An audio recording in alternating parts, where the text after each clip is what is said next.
Salut à tous, on se retrouve pour une toute nouvelle vidéo consacrée à ma collection de comics. Donc je vais vous en présenter 12, 6 de chez Marvel et 6 de chez DC Comics. Donc je me recule un petit peu. Et on va commencer avec les Marvel.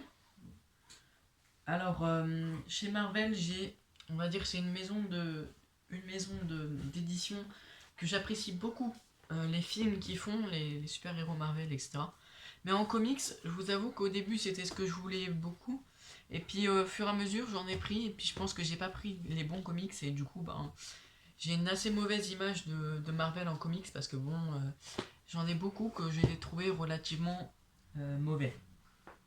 Alors on va commencer. Alors j'ai beaucoup de numéro 1 dans ma collection de début de série que je n'ai pas continué.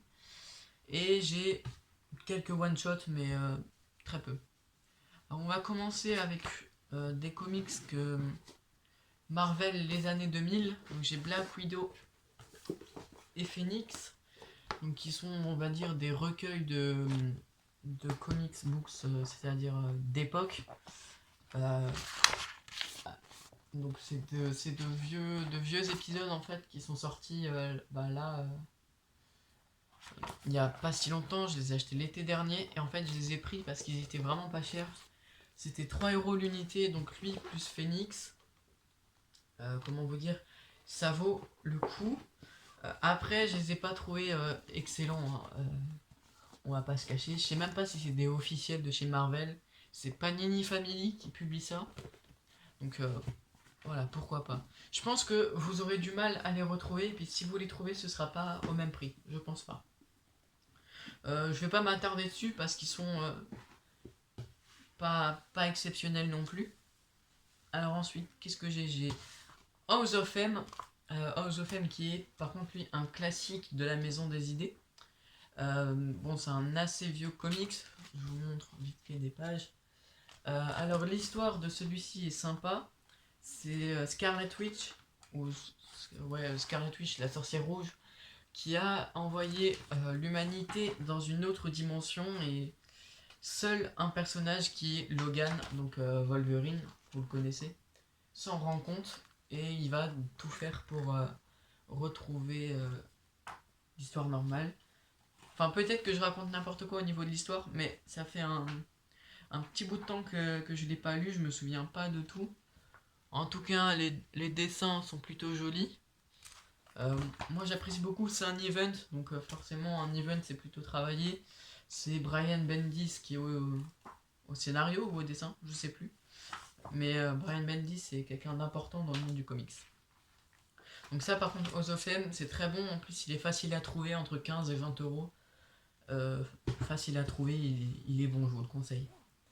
Ensuite, on va aller chez Marvel 100% avec le numéro 1 de Punisher, donc avec Steve Dion, qui est un artiste incroyable. Donc l'histoire, vous avez le Punisher qui rentre dans un trafic de drogue, enfin non, qui veut arrêter un trafic de drogue, il ne rentre pas dedans, et il va faire un carnage.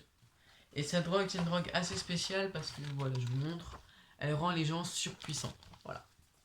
Alors, faut rentrer dedans, faut aimer le personnage du Punisher. Personnellement, je l'ai pas trouvé mauvais, mais j'ai pas accroché. C'est pas qu'il est mauvais, c'est que bon, j'ai pas apprécié l'histoire. Mais si vous aimez Punisher, si vous avez aimé la série, je pense que vous pouvez aimer.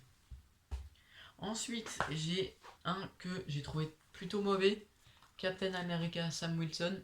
Alors, je pourrais même pas vous dire l'histoire parce que je l'ai lu, mais ça m'a même pas interpellé, disons quoi. L'histoire est pas génial. C'est ouais, oui, mais moi j'ai pas plus apprécié que ça. Je vais pas dire que c'est mauvais parce qu'on respecte le travail des artistes. Mais au niveau scénario, voilà, c'est un petit peu compliqué de tout comprendre d'après ce que je me rappelle. Il y a. Voilà, en gros, c'est un nouveau Captain America qui arrive voilà, de chez. Donc, ça, c'est Marvel No. Vous le trouvez à 15 €, hein. Mais bon, je vous le conseille pas. Par contre, chez Marvel No, quelque chose qui vaut vraiment le coup, Deadpool président. Donc ça coûte 15 € en général. Tout dépend les magasins où vous allez. Ça, c'est vraiment excellent. C'est drôle, c'est gore, mais c'est brillant. Enfin, franchement, j'ai beaucoup aimé ce Deadpool. Alors, c'est très gore, hein, je vous préviens, c'est pour un public plutôt averti, mais c'est très barré, ça brise le quatrième mur. Il y a une planche, moi, qui m'a marqué, c'est celle-ci. Enfin, Deadpool, ça, c'est du bon. Peut-être qu'il y a du mieux, en fait, c'est le seul Deadpool que j'ai, mais pour le peu que j'ai lu de ce Deadpool, de cette série en tout cas, c'est bon, je vous la conseille. Voilà. Alors, j'ai fait le tour de chez Marvel.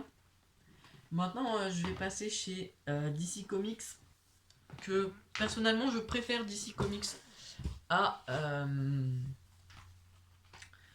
à Marvel. Alors, du coup, là, on est sur une série de comics qui est la série Injustice. Je pense que vous connaissez, avec Mike Miller, Tom Taylor au dessin, pour la plupart. Tome 1, tome 2 et tome 3. C'est une série que j'ai vraiment beaucoup appréciée. Alors, je vais essayer de vous trouver des planches sympas. J'ai beaucoup apprécié cette série parce que c'est Batman contre Superman un petit peu, mais c'est aussi superbement dessiné. Enfin, personnellement, j'adore les dessins. C'est parmi tous les comics que je vous présente, c'est la série qui, je pense, a les plus beaux dessins, quoi. Alors, je vais vous montrer une planche emblématique. Voilà, je l'ai. Superman qui assassine le Joker. Là, c'est un événement, je vais pas dire ça vous spoil pas, on va dire. J'essaye d'en dire le moins possible sur la série. Mais voilà, tome 3 qui est plus consacré à Green Lantern. Voilà, c'est sympa, c'est du Batman contre du Superman. C'est la seule série que j'ai continué, hein. Tout le reste c'est des one-shots ou des tomes 1. Voilà, il n'y a pas de série j'ai continué à part celle-là en fait. Les 3 tomes, c'est 18€ ou 17,50€ les 3 et c'est vraiment bon. Je vous conseille vivement. Ensuite, on recommence avec les numéros 1 parce que j'en ai beaucoup. Et on est avec Flash Rebirth. Alors, Flash Rebirth, au début, je l'ai apprécié peu. Et puis, finalement, au fur et à mesure du temps, j'ai beaucoup apprécié. Alors, avec un nouvel ennemi qui est Godspeed. Flash Rebirth, il y a pas mal de pages, ça coûte 20€. L'histoire, c'est qu'il y a une tempête qui est de Force Veloce qui est apparue sur Central City et ça va faire plein de flash. Voilà, alors il y aura des bons, des mauvais, enfin des mauvais flash et des bons flash pour employer les termes exacts. Et oui, je vous le conseille. Après, c'est pas, voilà, c'est pas un comics qui est exceptionnel, etc. Mais si vous aimez Flash, pourquoi pas. En plus, je trouve que Flash Rebirth correspond vraiment bien avec l'univers de la série Flash. Ensuite, un classique, Batman, la cour des hiboux, avec Batman très sympa, Scott Snyder et Greg Capullo, avec un nouvel ennemi qui est la cour des hiboux. C'est super sympa en termes de dessin. C'est un dessin un peu spécial, mais j'apprécie vraiment. La cour des hiboux, donc c'est un nouvel ennemi. Ils sont là depuis la création de Gotham City et ils mettent Batman en galère. Hein. Batman galère vraiment. C'est en 2 tomes, donc là j'ai que le tome 1 et je me suis pas encore acheté le tome 2, mais à mon avis ça devrait pas tarder parce que ça c'est vraiment bon. Et ensuite, on termine vraiment avec un classique, The Killing Joke. Alors c'est un tout petit comics, hein, type bande dessinée française, mais c'est très certainement le meilleur comics que j'ai lu jusqu'à maintenant. Et je pense que c'est clairement, je pense, c'est mon préféré. De tous les comics que j'ai lus, de tous ceux que je vous ai présentés, c'est mon préféré. Ça recense parfaitement la folie du Joker, quoi. C'est pas on va dire pour un jeune public parce que Je sais pas comment expliquer ça, c'est pas gore, c'est pas violent, mais c'est très... Ça joue vraiment beaucoup avec les émotions. On se rend compte que le Joker, il est vraiment, vraiment, vraiment horrible. Et on se demande dans cette histoire qui est fou, quoi. Et on a limite envie de pardonner le Joker parce que c'est un peu les origines du Joker. Et on a limite envie de lui pardonner quand il voit ce qu'il a connu avant.